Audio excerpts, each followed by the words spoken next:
Well, the first half yesterday was lights out. The second half, people are going to point to those 2 interceptions. I think the first interception, and we can get into a football conversation about this, I think is very similar to a punt. It's 3rd and 17. We're going to throw this ball downfield. Maybe our guy makes a play. I cannot stand Ryan Clark right now. I knew today was going to be a tough day. I honestly feel that way, though. And then the one to Odell, it's an underthrown ball, but I think he's given Odell like Odell a chance, you know, like, hey, I'm just going to launch this one up in the field. This is the 3rd and 17. 4 things can happen on this throw. More than likely, you are punting on 3rd and 17. I don't care if you get 10 yards in a short completion. Number 1, it's an incomplete pass and you're punting. Number 2, you get pass interference. Number 3, your guy makes a catch. Or number 4, they get an interception and they get tackled right at that point of interception, 50 yards downfield, which is a punt. So, again, I think that the risk versus reward is a worthy one. We've seen 3 of those in the last month. We've seen 2 tips that go up at the line of scrimmage and interception. So if it's going to go 8 interceptions last month, 5 of them, I sit there and go, those are just bad breaks. Now 3 of them are pick sixes. That can't happen. But I trust them. I have a great rebuttal to you, by the way, because I know what you're going to say, and I have a phenomenal rebuttal. I'm ready. I'm ready for you. I'm ready for you. Dan, I didn't say anything to you. I listened to you. I allowed you to speak about your friend eloquently as you did. You know, I say this every time you get an opportunity to talk about. You did have a very good defense of him, I will say. Yeah, I say this every time you talk about Matthew Stafford. Every time we do this, I am so excited.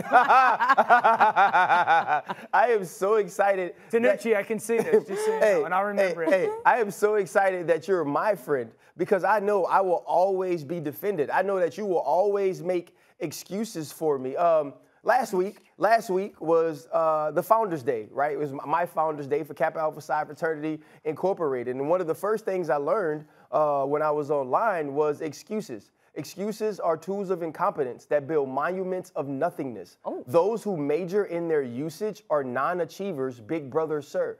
And you've made nothing but excuses for Matthew Stafford. It's always, well, he threw the pick because it could be a punt, or this ball was tipped. Let's go through Titans, 49ers, Packers. Matthew Stafford did not play good. Seahawks, Vikings, Ravens, 49ers. Matthew Stafford did not play good. In the last 4 games, there is not a game that you can look at and say that Matthew Stafford played an entire football game of 4 quarters at a high level. Yesterday in the second half, he was out-executed and outplayed by Jimmy Garoppolo, somebody that none of us thinks is a Super Bowl caliber quarterback, right? Oh, wait, what you saying? Wait, go back to the Ravens. What'd you say? But in the second half, guys, he didn't have any incomplete passes. But in the first half, he was trash, right? Also, go back to the Vikings. 3 interceptions in that game. Oh, but one was tipped. One was a high ball. One was this. It was this and that. No, Dan. Matthew Stafford is on you right now.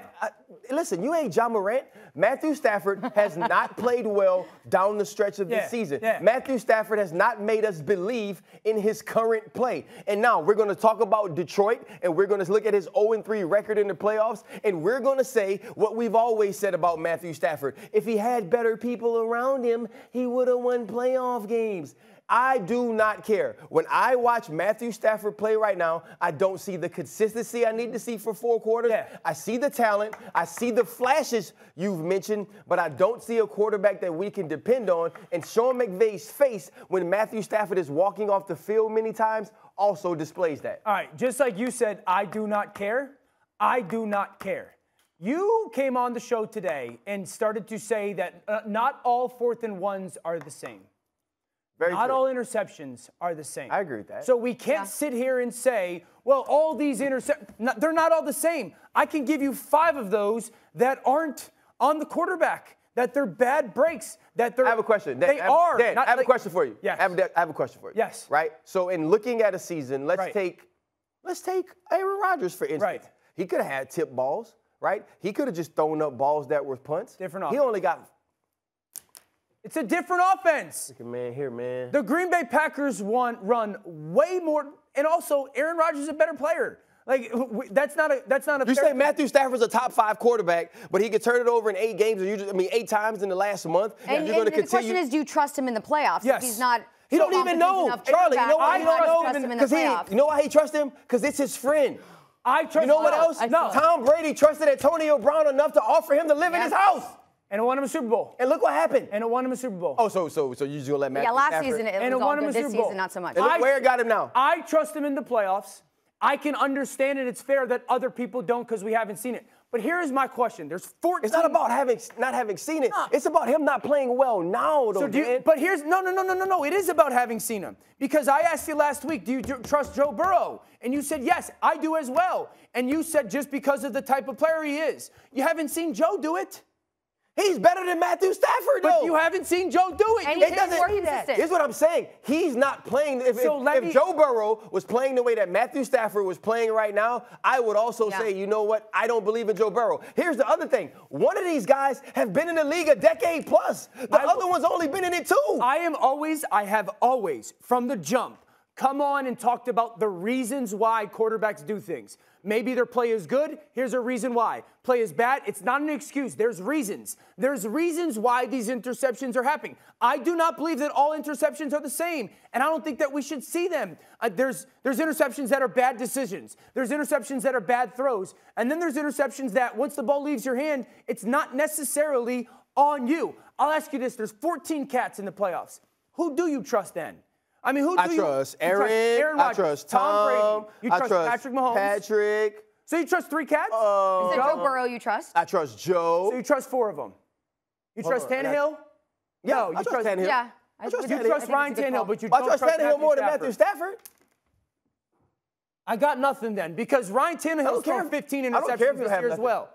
Ryan Tannehill has been playing with me and you at wide receiver and people that play running back that weren't on the team at the beginning of the season. So is that an excuse or is that a reason? It's a reason. Okay, thank you. So there are reasons why. Matthew Stafford's playing with Cooper Kupp, Odell Beckham Jr., Van Jefferson, and Tyler Higbee. He got 5,000 yards and 41 touchdowns. And he got picks for no reason. Thanks for watching ESPN on YouTube. For live streaming sports and premium content, subscribe to ESPN+.